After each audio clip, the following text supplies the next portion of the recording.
বিজয় দিবসের প্রাক্কালে শহরে সেনাবাহিনীর অনুষ্ঠান। ৫৪তম বিজয় দিবস উদযাপনের অঙ্গ হিসেবে কলকাতায় রেসকোর্সের মঙ্গল পাণ্ডে ট্রেনিং এরিয়াতে সেনার মহড়া। অনুষ্ঠানে উপস্থিত ছিলেন ইস্টার্ন কমান্ডের ৩ বাহিনীর প্রধান, মিজোরামের রাজ্যপাল এবং মুক্তিযোদ্ধারা। আকাশপথে একের পর এক যুদ্ধ বিমানের প্রদর্শন করা হয় অনুষ্ঠানে। সেই নিয়ে বিশেষ প্রতিবেদন তুলে ধরেছেন আমাদের প্রতিনিধি Aritra Ghosh.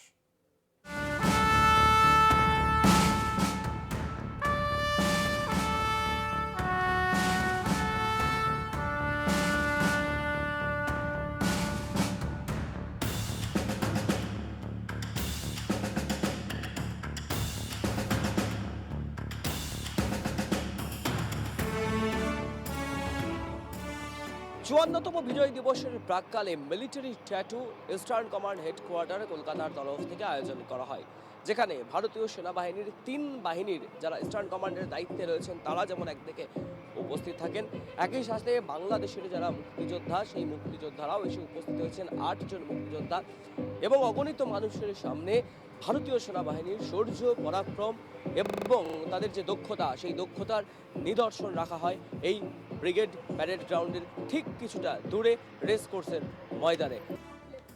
Challenging and training all at once. Mark 3 proudly carrying the, followed by 2 cheaper helicopters carrying the Indian Army and the Eastern Command flag. सवार है Hello, Chief. With the voice so low, this ride wiping out from the right, and 9 from hot singers ride out of it.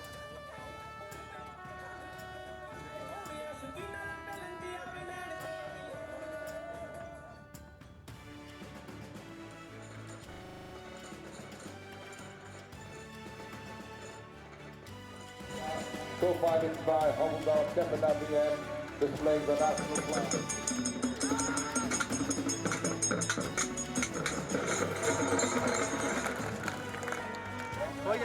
Rescue operations will assist troops by carrying heavy loads. Enemy fire while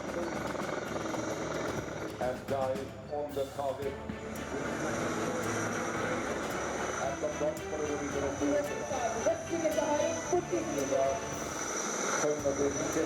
करना होगा।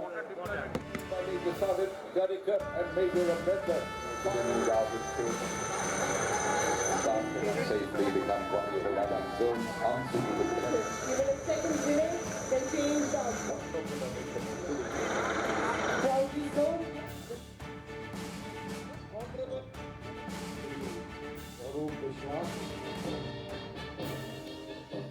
সব মিলিয়ে ৫৪তম বিজয় দিবসের প্রাক্কালে ভারতীয় সেনাবাহিনীর কৌশল এবং বিভিন্ন যুদ্ধ বিমানের কসরত, ড্রোন থেকে আরম্ভ করে যা যা কৌশল রয়েছে ভারতীয় সেনাবাহিনীর সমস্ত কিছুই প্রদর্শন করা হয়, যা মিলিটারি ট্যাটু বলেই আখ্যায়িত করা হয়েছে ইস্টার্ন কমান্ড হেডকোয়ার্টারের তরফ থেকে। ক্যামেরায় অরিন্দম ভদ্রের সাথে অরিত্র ঘোষ, কলকাতা টিভি।